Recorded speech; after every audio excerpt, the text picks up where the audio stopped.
Es decir, fármacos que se absorban de manera oral, pero que sean de liberación prolongada.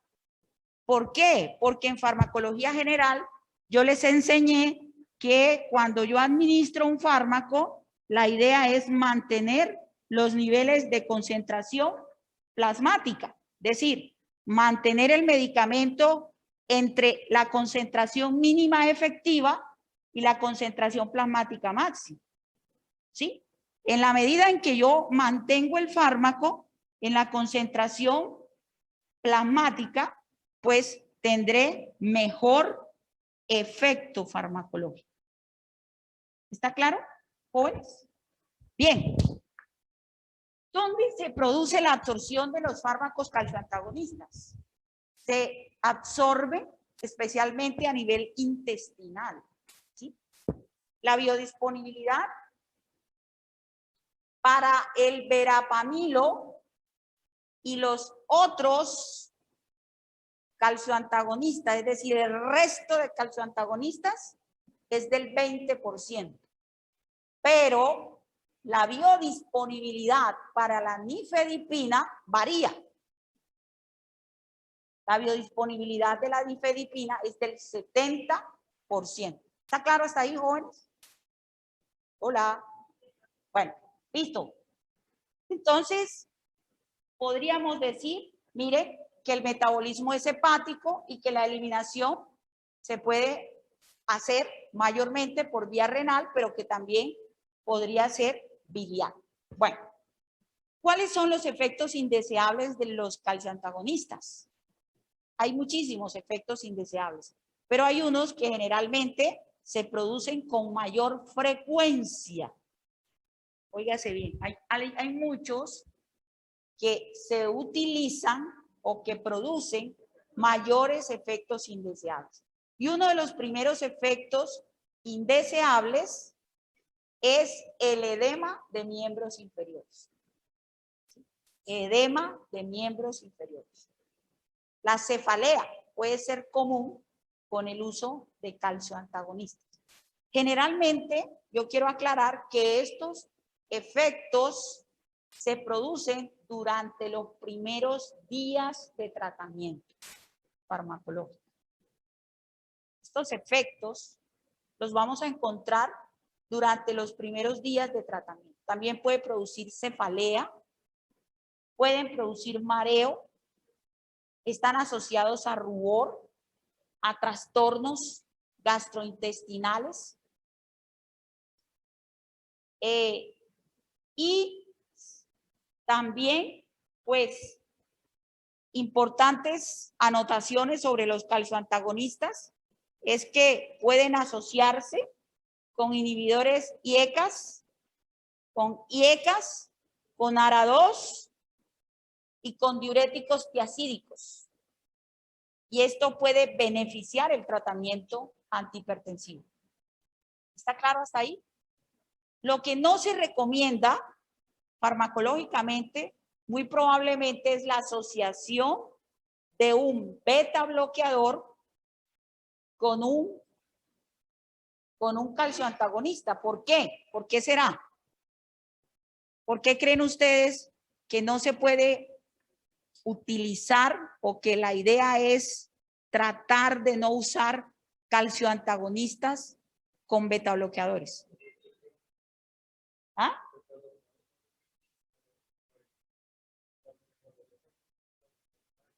Claro, van a hacer mayor efecto cardiopresor. Muy bien, sobre todo en los abuelos.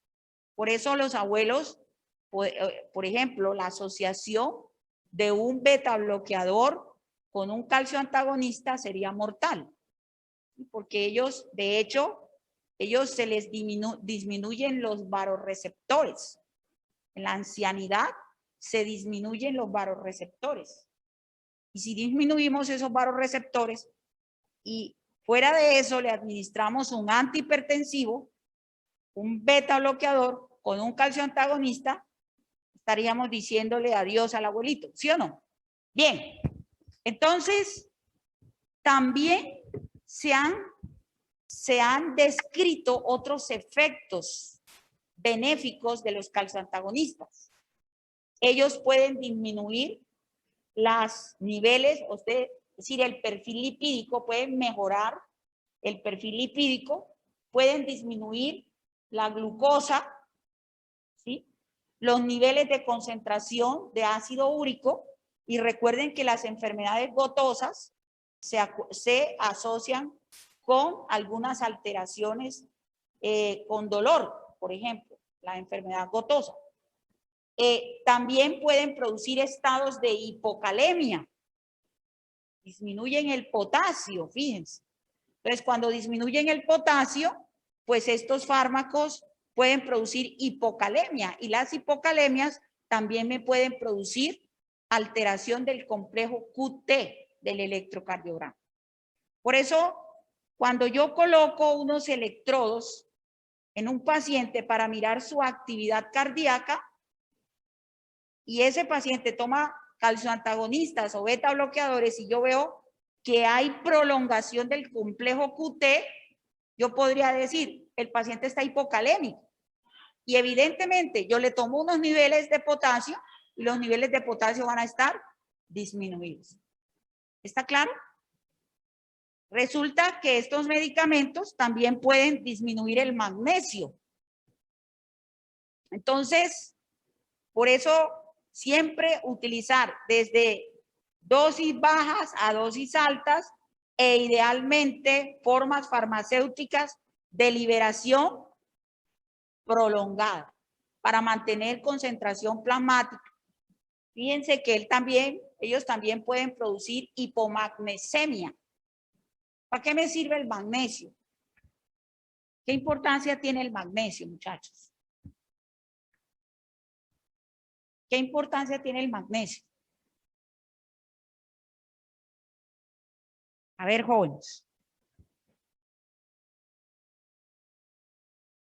¿El magnesio para qué sirve? A ver, los muchachos que están en modo remoto. ¿Para qué sirve el magnesio? Nadie dice nada. ¿Recuerdan cuando vimos estados convulsivos en neurociencias? Dijimos que el magnesio es un electrolito que está relacionado con la protección cerebral. Él controla la actividad neuronal, eléctrica neuronal. Por eso, cuando las mujeres hacen hipertensión del embarazo y hacen preeclampsia, ¿qué se debe hacer? Se debe colocar infusiones con magnesio para disminuir la probabilidad de repito, la probabilidad de hacer convulsiones.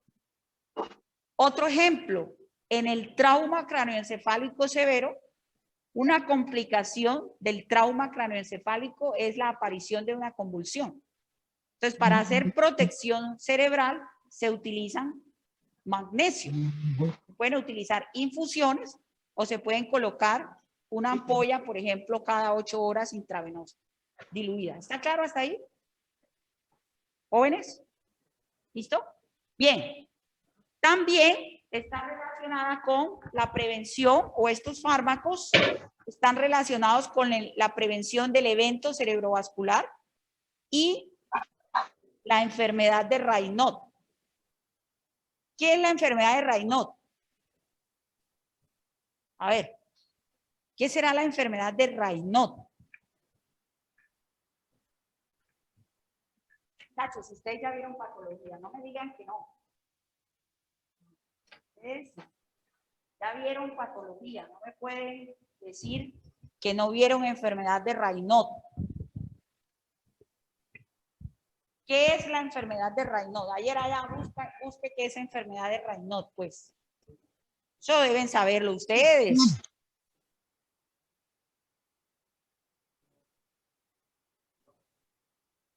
¿Por respuesta a qué? ¿A qué? Ajá.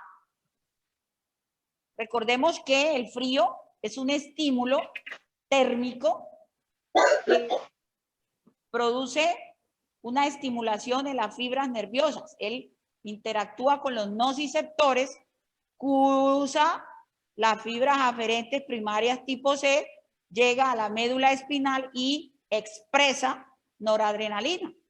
Y recuerden que la noradrenalina es vasoconstrictora, entonces me disminuye la vasoconstricción. Por eso se utilizan, son buenos en pacientes que sufren de enfermedad de Raynaud. ¿Está claro? El frío. ¿Sí está claro hasta ahí? Bien. Bueno. Eso con respecto entonces a los calcioantagonistas. Miren que son importantísimos. Pasamos entonces a los beta bloqueadores, ¿sí? Y entonces dentro de los beta bloqueadores pues vamos a encontrar fármacos, o los beta bloqueadores no son más que medicamentos que están relacionados con un antagonismo o con producir antagonismo de la noradrenalina. Recordemos, vimos en fármaco general, por eso la fármaco general es tan importante. Recordemos aquí un poquito lo que vimos en la fármaco general. Recordemos que nosotros tenemos unos receptores que se llaman receptores alfa 1 adrenérgicos y beta adrenérgicos, perdón. Alfa 1, ¿sí? Alfa 2, alfa 2, alfa 2, alfa 1, beta, beta 1, beta 2 y beta 3. Lo vamos a dejar beta 3 por fuera. Alfa 1 lo vamos a encontrar a nivel sistémico, periférico. Una estimulación alfa 1 a nivel del corazón me puede producir vasoconstricción. Ese es el estímulo.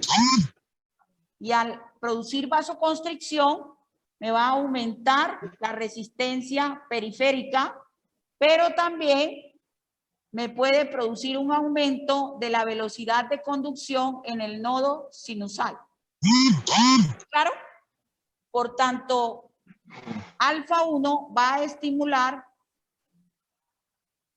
o va a tener un estímulo noradrenérgico. ¿Está claro? Pero si yo inhibo o bloqueo a un receptor alfa 1, pues todas estas actividades fisiológicas, ¿qué les pasa? Disminuyen. Se disminuye la presión arterial, se disminuye la resistencia periférica y muy probablemente podríamos producir una leve disminución de la frecuencia cardíaca. Por el contrario, alfa 2 lo vamos a ubicar ¿a dónde? En el sistema nervioso central, ¿sí? Y al encontrarlo en el sistema nervioso central, este receptor va a inhibir de manera directa la salida de noradrenalina. Si disminuye la salida de noradrenalina, me disminuye presión arterial y resistencia periférica. ¿Está claro? Hola. Bien. Vámonos entonces con beta, fíjense, por eso se llaman beta bloqueadores alfa, beta bloqueadores beta.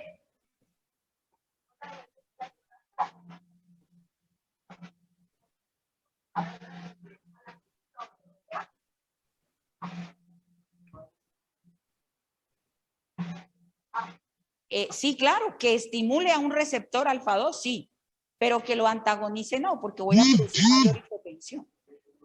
Perdón, voy a producir hipertensión. ¿Sí? Bien, entonces, beta 1, ¿dónde lo vamos a localizar? En el corazón, ¿cierto?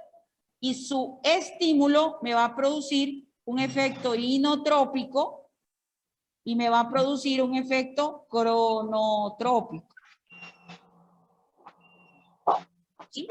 El efecto inotrópico va a ser mayor y el efecto cronotrópico va a ser menor. ¿Listo? Entonces yo puedo estimular.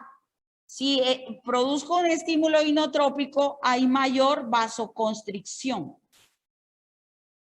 Por tanto, existirán fármacos que bloquean a receptores beta 1. ¿Se dan cuenta? Y yo tengo acá beta 2. ¿Dónde vamos a encontrar beta 2? En el corazón, en menor densidad. Menor densidad. Vamos a encontrar en el pulmón en mayor densidad, y lo vamos a encontrar a nivel uterino en mayor también densidad, ¿sí? Pero como estamos viendo antihipertensivos, pues me interesa lo que ocurre a nivel del corazón, ¿sí o no? Por tanto, si yo bloqueo, si yo utilizo un beta bloqueante, el beta bloqueante va a bloquear a beta 1, ¿sí? De manera selectiva o de manera no selectiva. Por eso ya vamos a ver la clasificación de ellos. Entonces, yo puedo beta bloquearlo y al beta bloquearlo, ¿qué le pasa a la vasoconstricción? Disminuye. Y si la vasoconstricción disminuye, ¿qué le pasa a la presión arterial? Disminuye, ¿cierto? Pero como este fármaco o este receptor también tiene efecto cronotrópico, ¿qué le pasa, por ejemplo, o qué le pasaría a la frecuencia cardíaca? Disminuye. ¿Por qué? Porque me está bloqueando el efecto cronotrópico. Por eso se llama beta bloqueador. ¿Está claro? Por eso se llama beta bloqueador. No escucho. ¿Cómo qué? Sí, señor.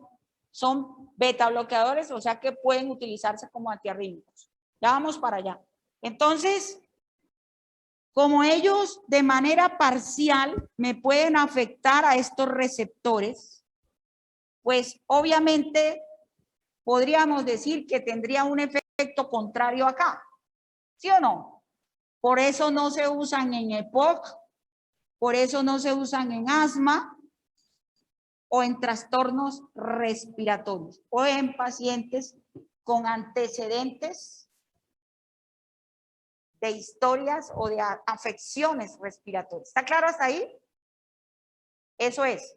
También pueden actuar acá de manera parcial y también pueden actuar acá de manera parcial.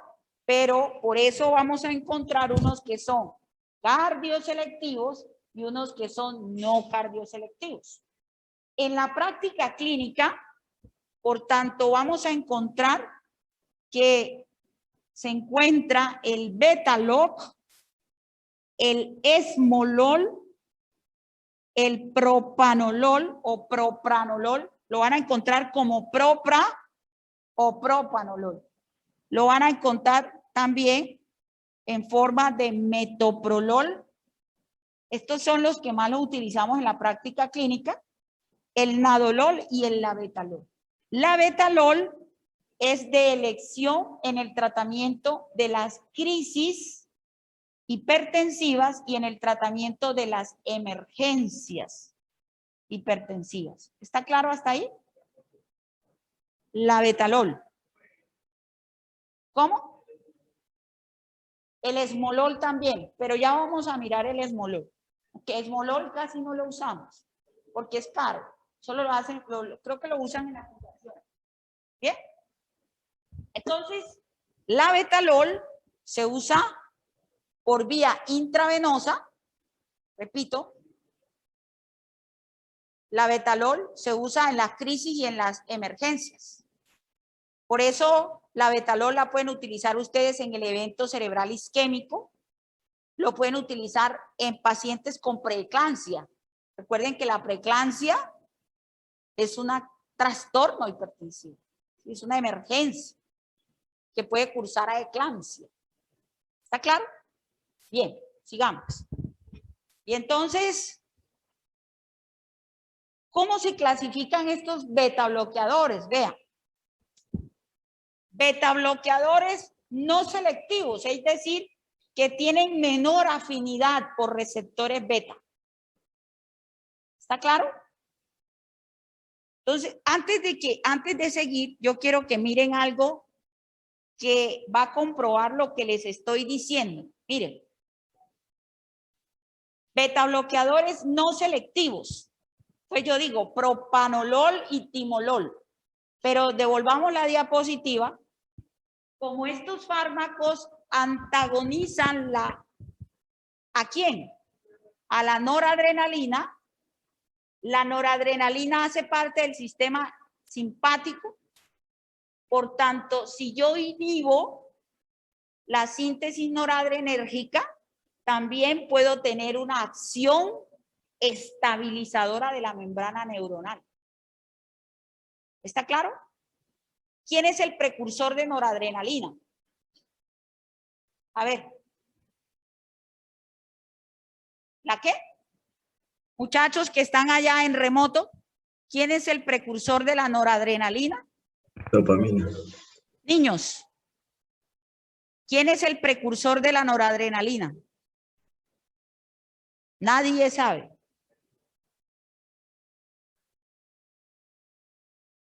Dopa se convierte en dopamina, dopamina por acción de la 2.3 dopa descarboxilasa se convierte en noradrenalina.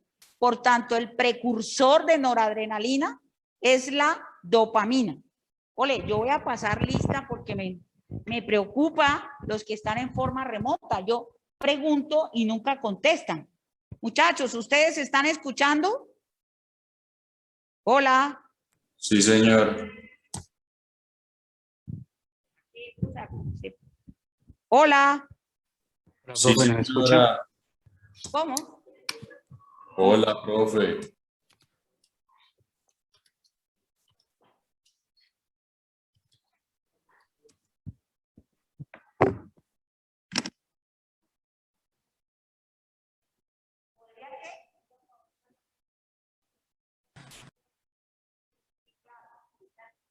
Lo que yo les decía, ya voy para allá. Lo que yo les decía es que la noradrenalina tiene un precursor que es la dopamina. La dopamina se sintetiza ¿dónde? En los ganglios basales de la sustancia nigra y hace parte de una vía que se llama la vía mesolímbica, la vía nigroestriatal y la vía tuberoinfundibular. ¿Sí? Por tanto, cuando yo estabilizo la membrana neuronal, probablemente voy a tener fármacos que me disminuyan un tipo de patología que se llama el temblor esencial y los síntomas parkinsonianos. Por eso, propranolol o timolol, propanolol sobre todo, porque timolol solo tiene absorción en gotas. El propanolol se utiliza en el temblor esencial y en los pacientes que tienen síntomas parkinsonianos. No en la enfermedad de Parkinson, sino en los síntomas parkinsonianos. ¿Está claro? Es diferente una enfermedad de Parkinson a un síntoma parkinsoniano, ¿no? Hay pacientes que tienen temblor esencial sin tener Parkinson. ¿Está claro? Entonces, hacen unas pruebas para descartar que el paciente tenga o no síntomas parkinsonianos. ¿Está claro? Bien.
la idea siempre es tratar de tener dosis bajas. Porque recuerden que hay un efecto que se llama, de un medicamento que se llama difásico. El fármaco que a dosis distintas me puede producir efectos diferentes. Entonces, en el temblor esencial se usan dosis de 10 a 20 miligramos aproximadamente. ¿Está claro? Bien. Y entonces, fíjense, estos son los no selectivos. Propanolol, timolol. Timolol se usa para disminuir la presión intraocular en pacientes con glaucoma. ¿Está claro? Por acá tenemos los betabloqueadores cardioselectivos o de segunda generación. ¿Cuáles son esos cardioselectivos o de segunda generación? Metoprolol, es decir, que ellos tienen mayor eficacia antihipertensiva.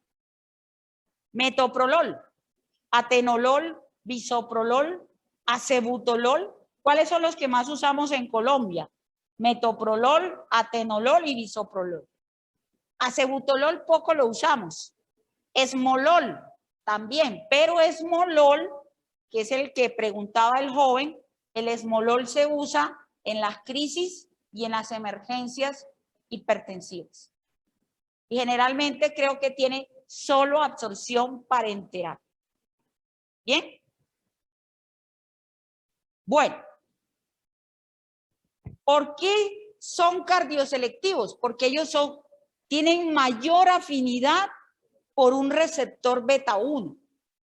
Por tanto, ellos tendrán mayor efecto antihipertensivo. ¿Está claro? Beta bloqueantes o vasodilatadores o de tercera generación. Y entonces, estos beta bloqueantes, vasodilatadores o de tercera generación tienen dos tipos, tienen dos subtipos, por decirlo así. No cardioselectivos con efecto vasodilatador o bloqueante alfa. O sea, bloquean a alfa. No son selectivos de alfa, pero la bloquean. Recuerden el agonismo parcial o antagonismo competitivo. Entonces, no cardioselectivos con efecto vasodilatador o bloqueante alfa. Entonces, dentro de estos vamos a encontrar el carvedilol, que se usa muchísimo, sobre todo en la hipertensión arterial con falla cardíaca. ¿Sí? El labetalol, y miren que este es el que les decía que se utiliza, voy a colocarlo por acá, que se utiliza labetalol, que se utiliza de dos formas, en forma oral, aunque es menos frecuente encontrarlo en forma oral, y en forma intravenosa. Y entonces se puede utilizar en la crisis hipertensiva y en la emergencia hipertensiva, ¿sí? Por tanto, este es el único fármaco, el labetalol, que se puede administrar inicialmente en un bolo inicial de 20 miligramos intravenosos. 20 miligramos intravenosos. ¿Sí? Bolo inicial de 20 miligramos intravenosos. Y también en infusión continua. ¿Bien? Y es mucho más frecuente utilizar labetalol que esmolol. Porque el esmolol, pues, es más costoso. ¿Está claro? Y hay otros que son cardioselectivos vasodilatadores directos. ¿Y por qué son cardioselectivos vasodilatadores directos? Porque ellos van a aumentar la liberación ¿de qué? De óxido nítrico. Y recuerden que el óxido nítrico es un neurotransmisor relacionado con los estados de vasodilatación. Y dentro del más utilizado o el más usado es el nebivolol. Nebivolol. O con todo eso, ¿no? Bueno, quedan prácticamente 30 minutos para terminar el tema de antihipertensivos. Bien.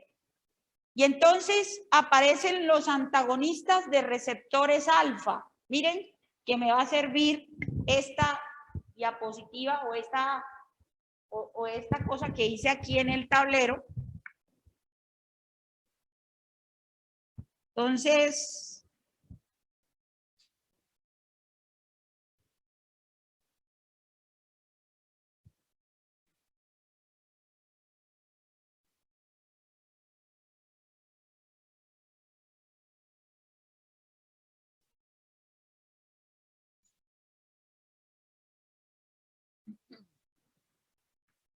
¿se han visto estudiantes de medicina general, de fármaco general? No. ¿Será que no van a venir? Bien. Entonces, son antagonistas de receptores alfa 1. Primero, entonces, recordemos, vamos a borrarlo todo mejor. Recordemos que alfa tiene dos tipos de receptores, ¿cierto? Sí, señor. Alfa tiene dos tipos de receptores, alfa 1, alfa 2, ¿sí? Por tanto, vamos a utilizar bloqueantes alfa 1 y recordemos que alfa 1 se encuentra a nivel periférico. Por tanto, su estímulo, su bloqueo, me va a disminuir la síntesis del sistema o me va a disminuir la actividad simpática. Y al disminuir la actividad simpática, me va a disminuir la salida noradrenérgica. Si disminuye la salida noradrenérgica, me va a disminuir presión arterial, resistencia periférica y muy probablemente va a disminuir la frecuencia cardíaca. ¿Está claro? Ahora, ¿cuáles son los receptores? ¿Cuáles son los fármacos inhibidores o antagonistas alfa 1? Los más utilizados es el prazosine más el doxazocina o doxazocina. Repito, prazosine, no, 1 y 2. Lo que pasa es que yo a veces digo más, prazosine o doxazocina, ¿sí? Entonces ellos actúan en el lecho vascular, inhiben receptor alfa 1. Al inhibir receptor alfa 1, disminuyen el efecto simpático, disminuyen la síntesis de noradrenalina, me van a disminuir entonces presión, resistencia y frecuencia cardíaca muy probablemente como efecto reflejo. Entonces, fíjense que aunque no se conoce la vía por la cual causa este efecto, este fármaco tiene una importancia cinética, una importancia farmacodinámica. Ellos disminuyen la resistencia, pero además se ha demostrado que ellos disminuyen las LDLs, que son las lipoproteínas de baja densidad. Pero además de eso, me van a disminuir los triglicéridos. Pregunto, ¿los estados de hipertrigliceridemia se asocian con mayor hipertensión arterial? Claro. Entonces, disminuyen LDLs, disminuyen triglicéridos y aumentan las HDLs. Miren la importancia de estos medicamentos. Aumentan HDLs. Se usan en la hipertensión arterial, en la insuficiencia cardíaca congestiva, en las enfermedades coronarias. El gran problema de estos medicamentos es que producen hipotensiones severas.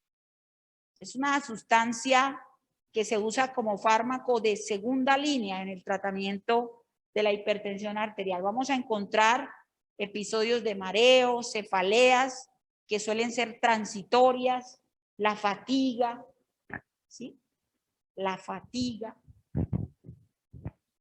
Y entonces, prazosín y doxazosín se absorben por vía oral, ¿sí? Y estas son sus características alfa 1. Dos tipos de receptores alfa 1 existen. Alfa 1A y alfa 1B. ¿Dónde se encuentran los alfa 1A? En la próstata y en el cuello vesical. Nivel, sí. Sí, vesical. A nivel vesical y a nivel de la próstata. Y vamos a encontrar los alfa 1B. ¿Dónde están los alfa 1B? En los vasos sanguíneos. Pregunta, el efecto antihipertensivo, ¿dónde podrá ocasionarse con mayor selectividad? ¿En alfa 1B o en alfa 1A? Alfa 1B. ¿Por qué? Porque los alfa 1B se encuentran localizados en los vasos sanguíneos y producen contracción muscular. Por tanto, el fármaco prazosín, como efecto antihipertensivo, me va a disminuir o me va a producir un efecto bloqueante alfa 1B. Y hay fármacos que se usan, y el prazosín también se puede utilizar en la hiperplasia prostática. ¿Por qué? Porque estos fármacos también, los alfa 1A, se encuentran ubicados ¿dónde? En la próstata. Por eso los van a encontrar en el tratamiento de la hiperplasia prostática benigna. ¿Está claro? Y también en el dolor de los cálculos vesicales. ¿Está claro? Bien. Cálculo, prazosín. Bueno. ¿Tienen eficacia antihipertensiva por efecto antagonista? Alfa 1B. Eso está claro ya, ¿sí o no? Decanta por lógica en el cerebro, como digo yo. ¿Sí? Vamos a encontrar que estos fármacos tienen unas características o un efecto por el cual se ha dejado de utilizar como fármaco antihipertensivo. Tiene efecto hipotensor severo, produce hipotensión postural, produce episodios sincopales, episodios relacionados con pérdida del estado de conciencia transitorio. Por eso hoy en día se ha dejado de utilizar el prazosín. El prazosín viene en tabletas de 1 a 2 miligramos, también creo que está en la tabla que les coloqué, y se recomienda siempre iniciar tratamiento con dosis bajas de medicamento. Se recomienda iniciar el tratamiento con dosis bajas de medicamento. Bien. Y entonces encontramos ahora a los alfa 2. Miren. Y a estos fármacos agonistas alfa 2 se les llama fármacos de acción central. Y entonces, dentro de los fármacos de acción central, vamos a encontrar a la alfa-metildopa, que es de elección en el tratamiento o de la hipertensión del embarazo. Hipertensión del embarazo.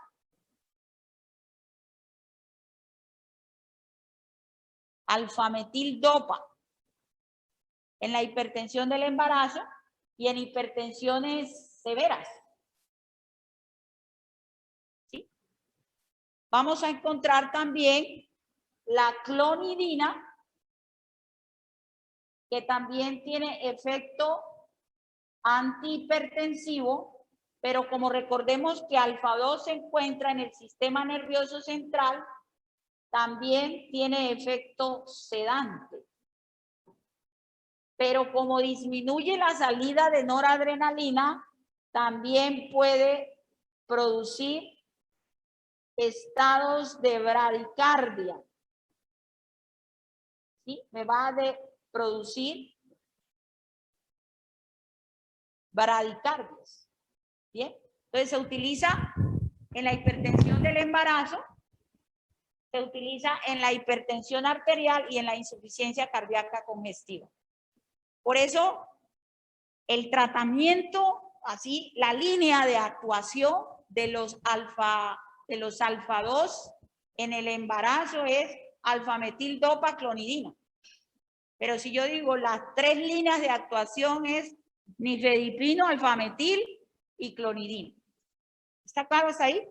Bien. ¿Qué pasa con sus efectos indeseables? Fíjense, como estos fármacos inhiben, disminuyen la noradrenalina y se encuentran estos receptores en la barrera hematoencefálica, pues vamos a inducir sedación. Se puede producir hipotensión ortostática. Y utilizados a largo plazo, pueden disminuir su efecto. Pero además de eso, recordemos que como la noradrenalina se sintetiza a partir de dopamina, la dopamina hace parte de una vía que se llama la vía ¿qué? Túbero infundibular, que tiene que ver con todo lo neuroendocrino. ¿Sí está claro? Y entonces me puede producir galactorrea, es aumento de la secreción mamaria, y me puede producir disfunción sexual. De hecho, yo quiero aclararles que la mayoría de los antihipertensivos se encuentran relacionados con la disfunción sexual. O sea, por eso los hombres, sobre todo los hombres, los masculinos, son menos adherentes al tratamiento antihipertensivo. ¿Por qué? Porque la mayoría de los antihipertensivos se utilizan o producen a largo plazo disfunción eréctil. ¿Está claro? Disfunción eréctil. Bueno. Ese es el gran problema de estos medicamentos. Se absorben muy bien por la vía oral. Aquí tienen las características del alfametil dopa. Es una prodroga relacionada con la dopa. Disminuye la actividad simpática periférica. Ya lo dijimos en la diapositiva anterior. 50% del medicamento puede absorberse a nivel del tracto gastrointestinal y tiene enorme metabolismo a nivel hepático y excreción renal. Enorme metabolismo hepático y excreción renal. ¿Sí? Bueno, reacciones adversas, hipotensión, edema, puede producir retención de sodio y agua, por eso puede producir edema de miembros inferiores. El tratamiento crónico, con el tratamiento crónico generalmente desaparece, se utiliza o es sedante y el tratamiento a largo plazo puede producir trastornos hepáticos y hematológicos. Yo quiero aclararles, muchachos, que la clonidina, este fármaco que está aquí, ya lo vamos a mirar, por eso se utiliza en la anestesia, en la fase preanestésica. Fase preanestésica. ¿Y cuál es el objetivo? Sedar. En la fase preanestésica de pacientes hipertensos. ¿Bien? Fase preanestésica de pacientes hipertensos. La clonidina, sobre todo. Bien, sigamos. Entonces, aquí tenemos la farmacocinética, fíjense, de la clonidina. Estimula el receptor alfa 2A, ¿sí?, en el sistema nervioso. Estimula el influjo parasimpático. Por tanto, ese influjo parasimpático está relacionado con la disminución de la frecuencia cardíaca. Recuerden que el simpático aumenta la frecuencia, pero si yo estimulo el parasimpático, ¿qué le pasa a la frecuencia? Inhibe. Entonces, la estimulación parasimpática me va a producir disminución de la frecuencia cardíaca. Tiene una biodisponibilidad absoluta. Prácticamente llega completo a la sangre, ¿sí? Y su pico plasmático empieza 1 a 3 horas después de administrado. Entonces, también se utiliza en la detoxificación de pacientes farmacodependientes. ¿Por qué? Porque tiene efecto ¿qué? Sedante. Aumenta el efecto de opiáceos, o sea, interacciona con opiáceos y anestésicos inhalados. Y en la fase prequirúrgica. Ya lo sabemos, ¿no? Por eso yo puedo utilizar fármacos en diferentes situaciones clínicas. ¿Está claro? Bien. Sigamos. Aparece por acá, miren, el minoxidil. Ya vamos decreciendo. Quiere decir que estos ya poco se usan, aunque todavía se encuentran en las revisiones de literatura. Entonces encontramos el minoxidilo o minoxidil. Tampoco se sabe cuál es su mecanismo de acción. Tiene un mecanismo de acción desconocido. Solo se sabe que este fármaco actúa en el músculo liso, inhibiendo la contracción cardíaca. Por lo tanto, este medicamento es de elección en la hipertensión arterial con fallo renal, ¿sí? Pero tiene un problema chiquito o grande, pues también podríamos decir que es ventajoso y desventajoso. ¿Por qué? Porque tiene un efecto que se llama, o produce un efecto que se llama el hirsutismo o la hipertricosis, es el aumento de pelo, de cabello. Por eso, en absorción tópica, en crema o en spray, lo podemos utilizar en el tratamiento de la alopecia. Pero es buen antihipertensivo. El gran problema es su efecto taquicardizante. Por eso ya se usa poco en el tratamiento de la hipertensión arterial. Prácticamente este medicamento ha caído en el olvido, en la hipertensión, pero tiene mayor ventaja como efecto dermatológico para el tratamiento de la alopecia. En las mujeres sí que no se usa porque generalmente a las mujeres les sale bigote. Bien. Y finalmente aquí vamos a encontrar la hidralacina. ¿Sí? La hidralacina, fármaco de segunda o tercera línea, ya casi tampoco se usa, pero mi responsabilidad es que ustedes, mi responsabilidad, profe, estoy en clases, estoy clasecita, apure. Ah, sí, no se preocupe, profe, yo se las mando mañana. Déjenme hoy en la tarde para descansar. Pero mañana se las mando sin falta, claro que sí, mi profe. Bueno, un abrazo. Tranquila que yo sabía. Bueno, entonces, ¿qué pasa? Fármaco de segunda o tercera línea. Inhibe la contractilidad del músculo liso vascular, inhibe resistencia, inhibe la presión arterial. Se usa en hipertensión arterial y anteriormente, antes que salieran los inhibidores o los agonistas alfa 2, se usaba hidralacina, pero producía unas taquicardias terribles.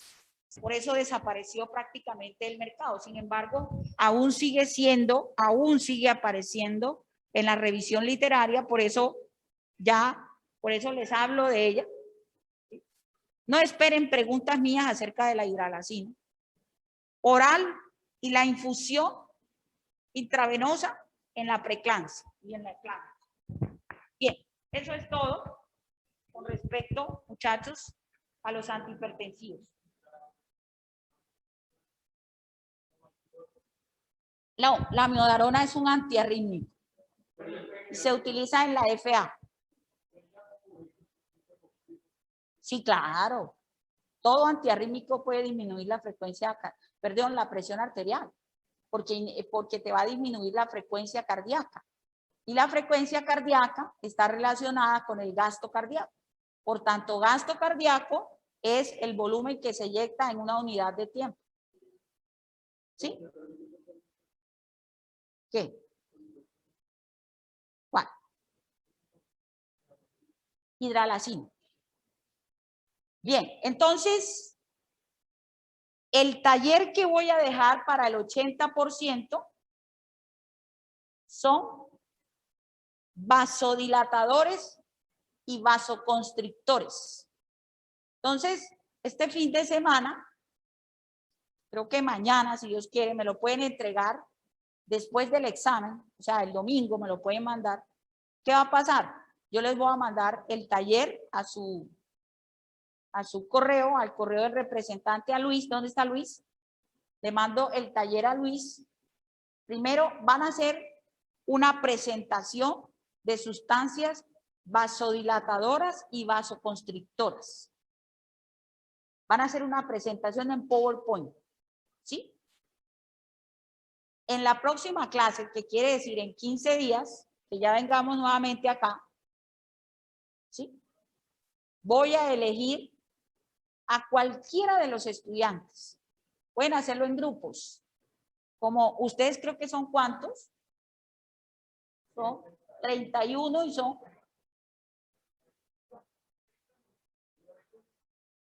grupos de 5 o 6 personas van a hacer una presentación sobre sustancias vasodilatadoras y vasopresoras. ¿Está claro? Mecanismos de acción. Una presentación bien bonita. Me lo van a mandar el domingo con Luis. Todos los talleres los mandan donde Luis, todas las presentaciones. Puede hacer un drive y ahí lo sube. Y el próximo sábado, de hoy en 15 días, cuando yo llegue aquí a la clase, yo elijo quién expone. ¿Está claro? Y a ese que exponga, le pongo la nota del 20% del segundo corte. ¿Por qué? Porque ya se sale pues de los parámetros para entrar en la nota del primer corte. ¿Está claro? Entonces, la presentación que hagan, que me manden, esa sí va, óigase bien, esa sí va al 20%. Por eso, pero el que yo elija a exponer tendrá la nota del 20%. ¿Está claro? ¿Sí me entendieron?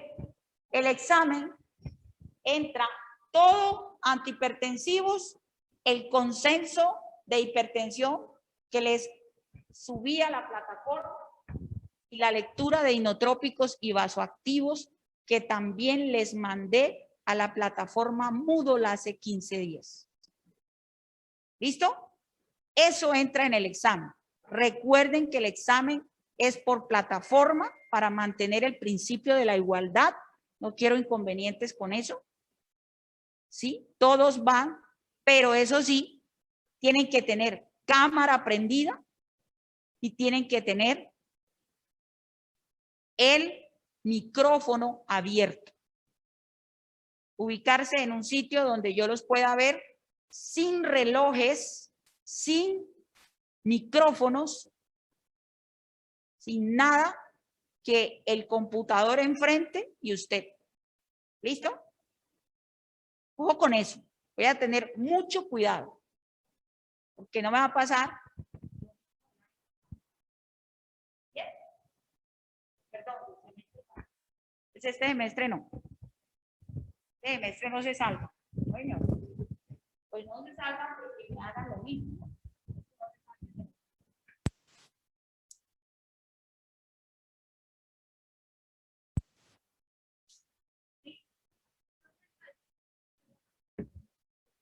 No.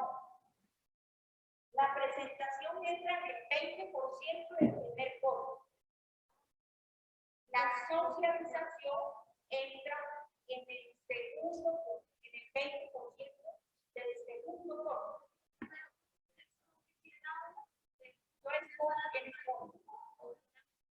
Claro, una persona.